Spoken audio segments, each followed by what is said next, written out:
نحمده ونستعينه ونستغفره ونؤمن به ونتوكل عليه ونعوذ بالله من شرور أنفسنا ومن سيئات أعمالنا من يهده الله فلا مضل له ومن يضلل فلا هادي له ونشهد أن لا إله إلا الله وحده لا شريك له ونشهد أن سيدنا مولانا محمدا عبده ورسوله صدق الله العظيم رب اشرح لي صدري ويسر لي أمري واحلل عقدة من لسانه يفقهوا قولي. معزز سامعین، میرے دوستو بزرگوں، اللہ رب العالمین نے پھر سے جمعے کو موقع دیا ہے کہ حق بات سمجھنے، عمل کرنے اور سننے کی توفیق نصیب فرما. جس طرح میں نے اعمال کے اوپر بات کی تھی لاسٹ ٹائم میں نے لیکچر کے اندر، انما الاعمال بالنیات، اعمال کا دار و مدار نیت پر ہے، یہ میں نے کی تھی. اب ہم نے اس کی کوالٹی کو دیکھنا ہے، اس کی جو ہم لوگ اپنے عمل کو دیکھنا ہے، اپنے عمل جو کر رہے ہیں. دیکھیں سارے تو گناہگار ہیں، جو معصوم ذات ہے وہ صرف انبیاء کرام علیہم السلام کی ہے. یہ بات خوب سمجھنا، سارے گناہگار ہیں اور سارے ہی مطلب کیا ہے، سارے کیا ہے، گناہگار ہیں. سر کسی سے خطا ہوتی رہتی ہے، مگر خطا کی معافی بھی تو ہے، خطا کی معافی بھی ہے. اللہ رب العالمین نے بولا میں سب سے زیادہ کس کے ساتھ ہوتا ہوں؟ گناہگار کے ساتھ ہوتا ہوں. سب سے زیادہ میں گناہگاروں کے ساتھ ہوتا ہوں. تو یہ آپ مقصد سمجھو، ایک مرتبہ اور معیار سمجھو، ایک فلسفہ سمجھو، ایک معیار سمجھو. دیکھو اللہ رب العالمین کو کس طرح پکارنا ہے. قرآن فرماتا ہے بھائی ایک تو ہے نماز، دوسری کیا ہے، صبر. قرآن بھی ہر جگہ فرمایا ہے. تو اللہ تعالیٰ فرماتا ہے ایک صبر کرو اور دوسرا نماز قائم کرو، نماز قائم کرو. کیونکہ سورہ بقرہ کے اندر بہت جگہ پہ بھی آیا ہے، اور اوپر سے شروع کے آیت میں صلاح کیا بولا ہے، الذین یقیمون الصلاۃ، الذین یقیمون الصلاۃ. کیا فرمایا کہ نماز کو ترجیح دینی ہے سب سے پہلے، اور دوسری کیا کرنا ہے، صبر حاصل کرنا ہے. تو جا کے ہم کامیاب ہو سکیں گے، اللہ کا قرب تب حاصل کر سکیں گے. اور آج کل کے لوگ کیا تھوڑی سی پریشانی آتی ہے، تھوڑی سی مصیبت آتی ہے تو بس ایسے ہو جاتا ہے کہ بھائی یا اللہ یہ کیا ہو گیا ہمارے ساتھ. جب پھر اس کے بعد جا کے جو دیندار لوگ ہیں وہ کیا کر رہے ہوتے ہیں، وہ اللہ کے قرب حاصل کرتے ہیں. دیندار لوگ جو ہیں وہ اللہ کا قرب حاصل کرتے ہیں. اور نمبر 2، اور اوپر سے چاہے وہ غیر عالم ہو چاہے غیر علماء ہو، وہ علماء کی سیرت پہ بیٹھے وہ خوش رہتا ہے ہمیشہ، وہ اللہ کا قرب حاصل کر کے بیٹھا ہوتا ہے اور کامیاب ہوتا ہے. وہ خوشی میں بھی اللہ کو یاد کرتا ہے، غمی میں بھی اللہ کو یاد کرتا ہے. اور آج کل کے دوسرے لوگ وہ کیا کر رہے ہوتے ہیں، غمی میں تو اللہ کو یاد کرتے مگر پھر بعد میں اللہ کو بھول جاتے ہیں. اور کچھ لوگ وہ بھی یاد نہیں کر رہے ہوتے. تو یہ کہ آزمائش جب آتی ہے آپ کے اوپر، اللہ کی دی گئی ہوئی آزمائش ہوتی ہے تاکہ اس کے اوپر آپ پورا اترو. اور جب آپ کے اوپر پیسہ دیا جاتا ہے اور دیگر چیزیں دی جاتی ہے، جب خوشی دی جاتی ہے، اس وقت بھی اللہ تعالیٰ دیکھ رہا ہوتا ہے، مار رہا ہوتا ہے آپ کو کہ آپ نے کیا کرنا ہے، آپ نے پھر کیا کرنا ہے. یہ اتنا بڑا معیار ہے، اتنا بڑا فلسفہ ہے، اتنا بڑا مرتبہ ہے. اللہ نے جب دنیا میں بھیجا ہے آپ کو تو یہ کسی مقام کے لیے بھیجا ہے، کوئی چیز بنانے کے لیے بھیجا ہے، کوئی مرتبہ اور سائر کے لیے بھیجا ہے. یہ مقصد ہے ہمارا.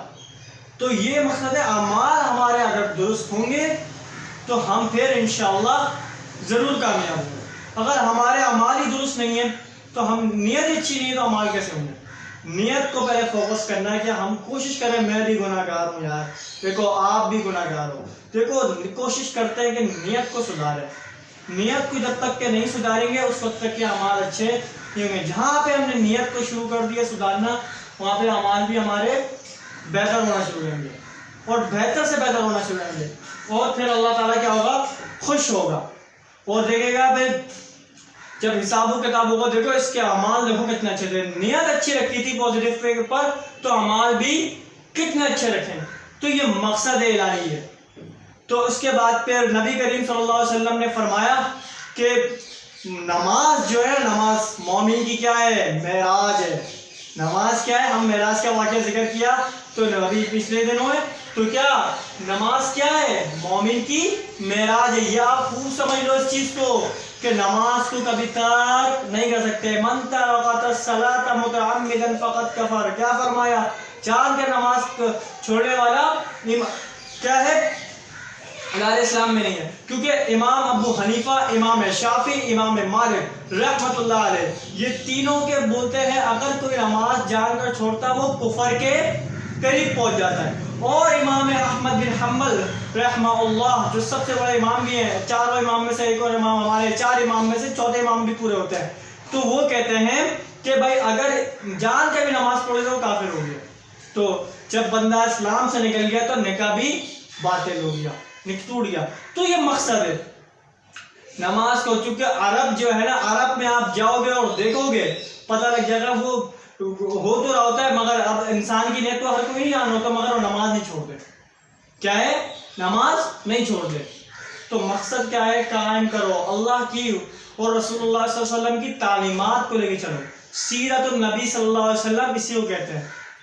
جو ہم لوگ وہ کر رہے ہوتے ہیں نبی کریم صلی اللہ علیہ وسلم کے نام پہ جلوس نکالتے ہیں، یہ فلاں نکالتے ہیں، یہ کرتے ہیں وہ کرتے ہیں، تو ہم نے سیرت الطیبہ نہیں دیکھی ہوتی. ہم نے سیرت الطیبہ کی طرف چلیں گے تو پھر اصل امتی اور اصل عاشق رسول بھی ہوگا. جو صحابہ کے نقش قدم پہ چلے گا وہی عاشق صحابہ ہوگا. جو اہل بیت کے نقش قدم پہ چلے گا وہی عاشق اہل بیت ہوگا. جو توحید کو مضبوطی سے تھام کے رکھے گا وہی اصل توحید پرست ہوگا. یہ اصل چیز ہے. تو رسول اللہ صلی اللہ علیہ وآلہ وسلم جیسی ہستی نے ہمیں کیا کر کے دکھایا ہے، کیا بتایا ہے، کیا مقام بتایا ہے. کیونکہ نبی کریم صلی اللہ علیہ وسلم نے جب فرمایا کہ 73 فرقے ہوں گے، موسیٰ علیہ السلام کی قوم میں 72 تھے، اس قوم میں 73 ہوں گے، اور نبی کی قوم امت میں 73 ہوں گے، 73 فرقے بن چکے ہوں گے. تو اس کے بعد کیا کہا؟ صحابہ نے پوچھا یا رسول اللہ وہ بتائے وہ کون سی جماعت ہے، وہ کون سا فرقہ ہے جو جنتی ہوگا. انہوں نے صحابہ تو پوچھ سکتے تھے 72 کا کیا ہوا، 72 کا نہیں بھائی، ان کو وہی نہیں ہے کہ وہی 72 سے ہمیں کوئی لین دین نہیں ہے، وہ جماعت بتائیں وہ کون سی جماعت ہے. تو رسول اللہ صلی اللہ علیہ وسلم نے فرمایا ما انا علیہ و اصحابی، جس میں میں اور میرے صحابہ ہوں گے بس، اس کے علاوہ ادروائز کوئی نہیں. تو اس کے کیا فرمایا؟ میں اور میرے صحابہ ہوں گے. تو یہ مقصد ہے. یعنی نمبر 2 میرے نبی نے فرمایا علیکم بسنتی. میں بہت بار روایت پڑھ چکا ہوں کیونکہ یہ دور فتنہ فتنی کا دور ہے، اس پہ خلفائے راشدین کی ماننی ہے ہم نے. ابو بکر رضی اللہ عنہ، عمر رضی اللہ عنہ، عثمان رضی اللہ عنہ، علی رضی اللہ عنہ. تو یہ کیا ہے؟ 4 یار جو ہم جو بولتے ہیں نا حق 4 یار. کیا فرمایا اللہ کے نبی نے؟ علیکم بسنتی و سنت الخلفاء الراشدین المہدین البعدی. میری سنت اور میرے خلفائے راشدین کی سنت کو اپناؤ. کیا مرتبہ رکھا ہے، کیا بولا؟ میری سنت اور میرے خلفائے راشدین. ایسے تھامو جس طرح لکڑی کو، جیسے اکثر جو ہوتا ہے نا کہ دانت میں ڈاکٹر جو رکھوا دیتا ہے، یا پھر آپ کوئی چیز دیکھتے ہو اور اوپر سے دانتوں کی طرح مطلب کہ لکڑی کو جیسے دانت پہ پھنسا دیتے ہو نا، جیسے فل خروش دیتے ہو، وہ اس طرح آپ نے اس کو مطلب کہ مضبوطی سے تھام لینا. ایسا رکھنا ہے خلفائے راشدین کو. کبھی بھی دامن خلفائے راشدین کا کھلو نہیں چھوڑنا. یہ مرتبہ ہے، یہ مقصد ہے، یہ الہی ہے. یہی اصل سنت تک کے آپ کو پہنچا جائے گا. یہی ہمارے بزرگ ہیں، سمجھ لو. سب سے بڑا مقام ہے خلفائے راشدین کا. سیدنا ابو بکر صدیق، سیدنا عمر فاروق، عثمان غنی، علی المرتضیٰ رضی اللہ عنہم اجمعین. کیا مقام تھا ان کا، کیا مرتبہ تھا ان کا، کیا فلسفہ تھا ان کا. ان کی سنت کو تھام لو گے تو بے شک انشاءاللہ آپ ضرور کامیاب ہو گے، گارنٹی ہے. اللہ کے حبیب فرما گئے. تو یہ مقصد کیا ہے؟ ہم نے اپنے صحابہ کی زندگی دیکھنی ہے اور رسول اللہ صلی اللہ علیہ وسلم کی زندگی دیکھنی ہے. کیا صحابہ نے کام کیا، کیا رسول اللہ نے کام کیا، تو پھر آپ جا کے کامیاب ہو سکو گے.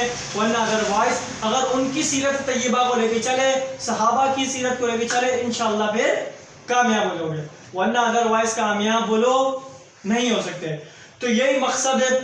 چھوٹا سا بیان ہے تو اس کو ہم نے ایکسیپٹ کرنا ہے، دیکھنا ہے کہ میں بھی نیت صاف رکھیں، اپنے نبی صلی اللہ علیہ وسلم سے کی تعلیمات دیکھیں، اپنے صحابہ کی تعلیمات دیکھیں، اہل بیت کی تعلیمات دیکھیں، انشاءاللہ کامیاب ہوں گے.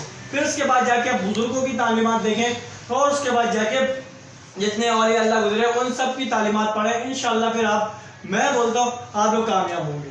یہ ہے. اور خود بھی میں عمل کروں, آپ کو بھی ترجیح دے رہا ہوں آپ بھی عمل کریں, تاکہ اس سے بہت بڑا ذریعہ بن سکتا ہے. کیونکہ کتنے لوگ ہیں جو اللہ والوں کے ساتھ بیٹھے, کتنے لوگوں کا قرب بدلا ہے, کتنے لوگ بدل چکے ہیں, اور کتنے لوگ مطلب کہ اللہ اللہ کرتے رہے.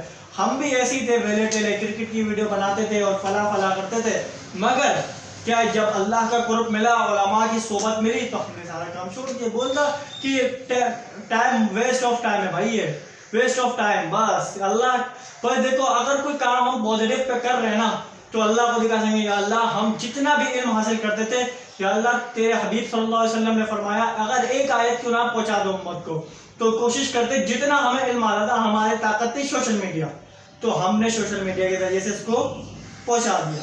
یہ مقصد تھا. کیوں ہم کسی کی غیبت کریں یار, کیوں ہم کسی کرکٹر کو, کسی ایکٹر کو, کسی اس کو, ہاں برے کاموں میں جیسے کہ کوئی مطلب کہ اسلام کا وہ کر رہا ہے, یا پھر اسلام کے خلاف آواز وہ کر رہا ہے, تو پھر آواز اٹھاؤ. یہ ہے. اگر ہاں بلا فضول میں کسی کو بھائی کرکٹ ہے یار ختم, بس ہار گیا انڈیا پاکستان کا میچ, ہار گیا, اب تو ٹینشن بھی نہیں تھی, بھاگ جائے, ہمیں اس سے کوئی فرق نہیں پڑتا. بہت دنوں میں 10 دنوں تک کے ہمارے بھی یہ کام تھے یار, کہ ہم بھی یہ کرتے تھے 10 دن 12 دن تک کے تصویریں کرتے رہتے تھے. تو اب یہ ہو گیا وہ ہو گیا, میں نے بولا یار اس سے جھنجھٹ سے نکلو یار, بکواس ہے ساری چیزیں, دفع کرو اس چیزوں کو, بس نکلو یہاں سے. تو اس کے بعد پھر ہمارے لوگ تھے, دوست تھے, سب نے انہوں نے مل کے, کمیونٹی نے مل کے سارا کچھ بنایا, اور اوپر سے بولا کہ بھائی نہیں, علماء کی صحبت میں بیٹھنا ہے, علماء سے پہلے بیانات سیکھے, علماء کی صحبت میں بیٹھے, اور الحمدللہ قرآن مجید کا ترجمہ پڑھنا ہے, اور سارا کچھ چل رہا ہے الحمدللہ. حدیث مبارک پڑھنا ہے, جیسے میں نے آپ کو بتایا حدیث مبارکہ بھی جمع کی. تو یہ مقصد ہے کیا ہے, یہ اللہ تعالیٰ کا قرب حاصل. اللہ والوں کے ساتھ بیٹھو گے تو اللہ والوں کے ساتھ ہی اٹھو گے, تو اللہ والوں کے ساتھ ہی مطلب کہ پھر آپ کو قرب ہوگا, پھر آپ کی عزت کریں گے. یار بھائی یار یہ دیکھو فلاں شخص آ رہا ہے, فلاں شخص آ رہا ہے, ایسے ایسے ناموں سے پکارا جاتا ہے, یہ غلط طریقہ ہے. تو یہی ہے کہ بھائی غیبتیں نہ کرو کسی کی.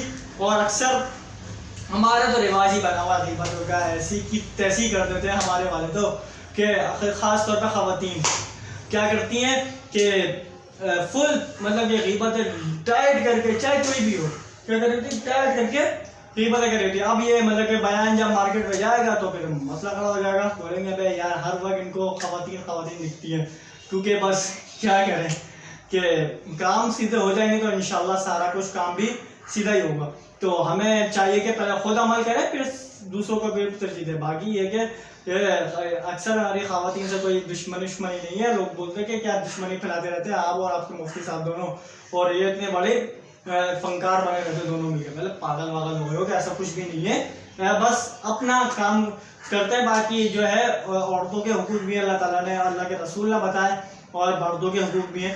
تو یہ ہے سارا کچھ. بس یہ ہے کہ غیبت ہی نہ کی جائے, باقی یہ رکھا جائے. غیبت جہاں کرتے رہوگے نا تو تمہاری بھی مطلب کہ پھر کوئی پٹیاں کھلنی ہیں, اور پھر ایک نہ ایک دن تم بھی ذلیل ہوگے. بھائی دیکھو جس کے تم نے پردہ ڈالا وہی کامیاب ہو گیا, اور تمہارے بھی اللہ تعالیٰ پردہ ڈالے گا. جس سے تمہارا پردہ تم کھول رہے ہو, اس کے کھول کے ٹائٹ کر کے بتا رہے ہو, تو تمہارا فائدہ کیا؟ یہ تو مسئلہ ہے. تو بس اسی کو آپ نے دیکھنا ہے, اللہ اس کے رسول کی تعلیمات کو لے کے چلنا ہے, اور یہی ہماری عزت ہوگی. اور اس کے بعد ہم قیامت کے دن جب اٹھیں گے تو پھر یہی ہمارا کام آئے گا, باقی سب بیکار ہے. یہ ہے. باقی دنیا کو نیڈ اس وقت رکھو, نیڈ کی ضرورت تک کے رکھو, اور دین کو مطلب کہ ایسا رکھو کہ بس ہم نے حاصل کرنا ہر چیز کو. دنیا کو نیڈ کے طرح رکھنا, ضرورت کے لیے جو چیزیں ضرورت کے لیے ملتا ہے ٹھیک ہے, نہیں ملتا ایسی کی بولو تیسی بھاڑ میں گیا, نہیں مل رہا تو آپ کو فضول قسم کی پیسہ کمانے کی ضرورت نہیں ہے. تو یہ آج کل کی بھی پروپیگنڈا چلتا رہتا ہے کہ ہم نے ایسا کر لیں گے, ویسا کر لیں گے, اتنا پیسہ اتنا, یہ ہوس نکالو یار, یہ ہوس ختم کرو. ہوس جب ہم نے ختم کر لی نا انشاءاللہ تو پھر ہم کامیاب ہو جائیں گے. تو بس ٹائم ہو گیا. اللہ تعالیٰ ہم سب کو عمل کرنے کی توفیق نصیب فرمائے.